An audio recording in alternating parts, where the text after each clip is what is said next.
What's up, everybody? Rob Cash is on the set. Before we get started, any mentioning of any digital asset is not financial advice. You should know what to do. If not, please seek help.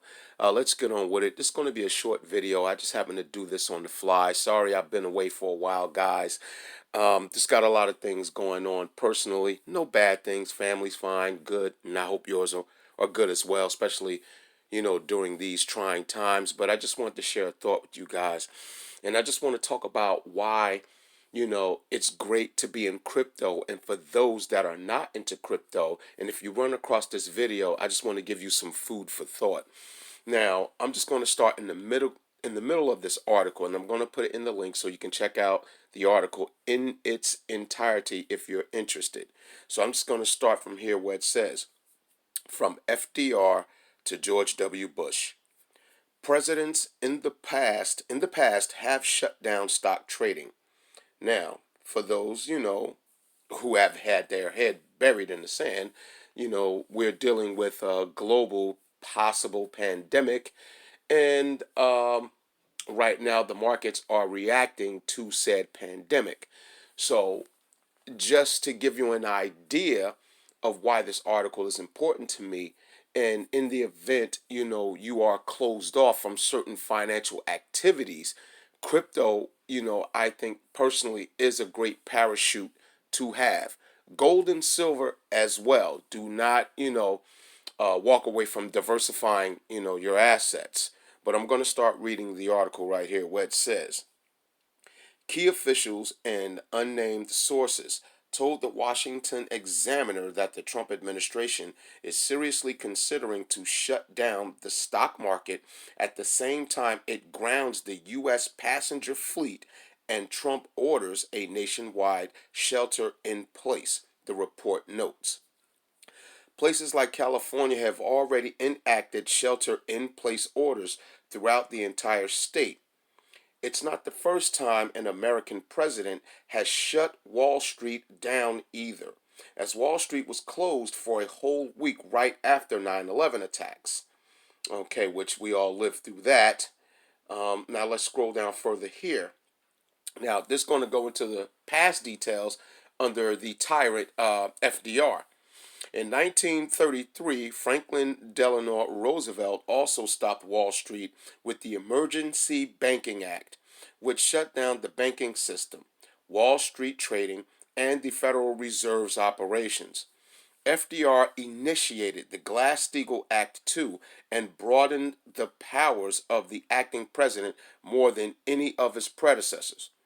Furthermore, FDR banned gold hoarding, and ordinary people's stashes of gold were stolen and repatriated.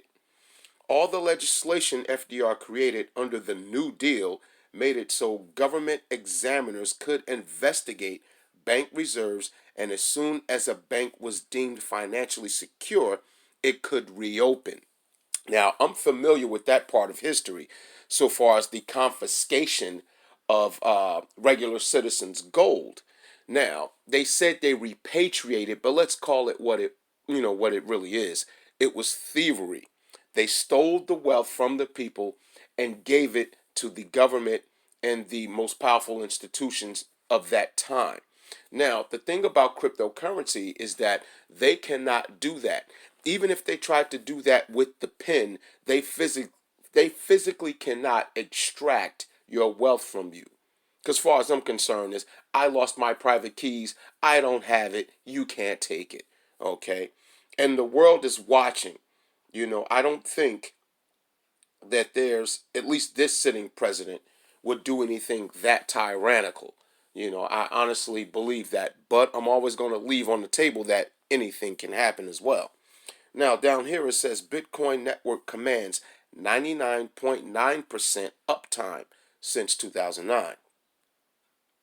One thing that President Trump cannot do, however, is stop the censorship resistant cryptocurrency networks fueled by millions of peers.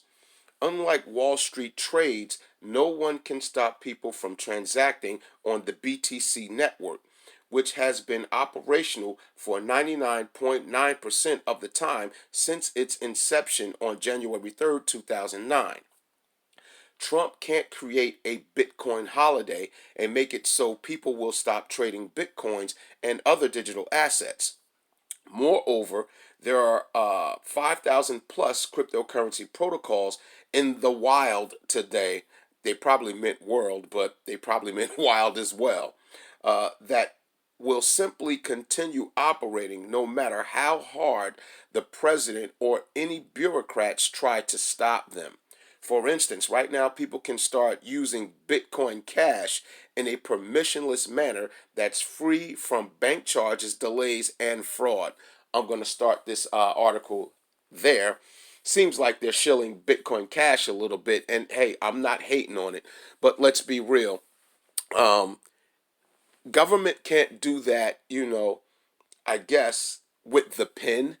But let's be honest, if they really decided to be tyrannical about this, they could shut down Bitcoin. They could easily send troops down to all the mining stations, at least in the US, and they can shut it down. They couldn't do anything about China, even though one of the good things, I guess, is that 51%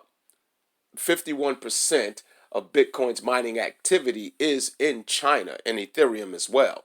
So shutting down the network in the US won't halt Bitcoin in its entirety. But the good thing about holding XRP is that it's pre-mined.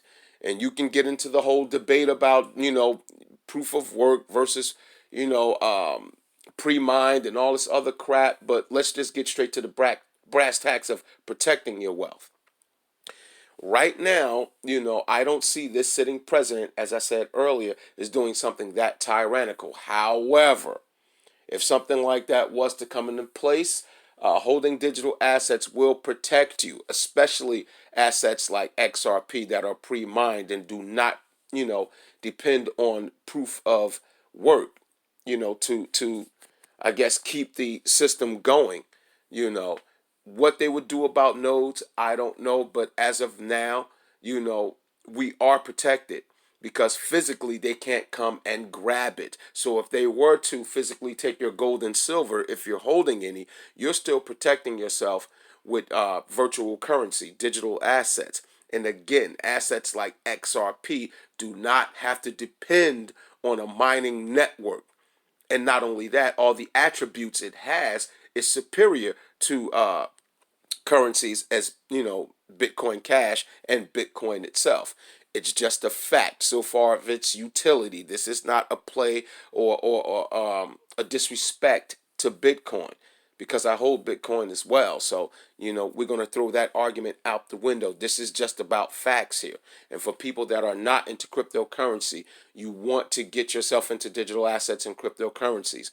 Again, it's up to you. Do what you want, but I have to protect my family. And for those family members that choose to keep themselves out of it, that's their problem as well. Because I have a wife and I have 3 children to protect, and they come first before any family member outside of that. So I must protect my wealth, and I suggest you do the same. Stay away from ignorant people because let's be honest, masses don't like to learn anything. At least nothing that would help them. Most people would rather learn about celebrity shit and all kinds of nonsense. You know, this is the time to really get some education in. If you're locked down, take this time out to educate yourself. Honestly, this is a blessing. You have a last minute time while the market is down. If you have any funds available, if you're protected first with food and other things, you can pour in a little bit of money to start collecting digital assets while they're still super cheap. Because when this system is rebuilt and the switch is flipped, there's no telling how fast this thing can go. And you will miss a serious opportunity to get the value that you could possibly get, with the dollars that you're holding now. But again, this is about protection. You can leave some thoughts in the comment. I'll leave the links, to this particular article, and you can check this out and do your due diligence on the history of the Glass-Steagall Act and all those other things. So you can understand how we're going to move forward by educating yourself on the past. All right? This is Rob Cash. Protect your wealth and your family. Be safe. I'm off the set.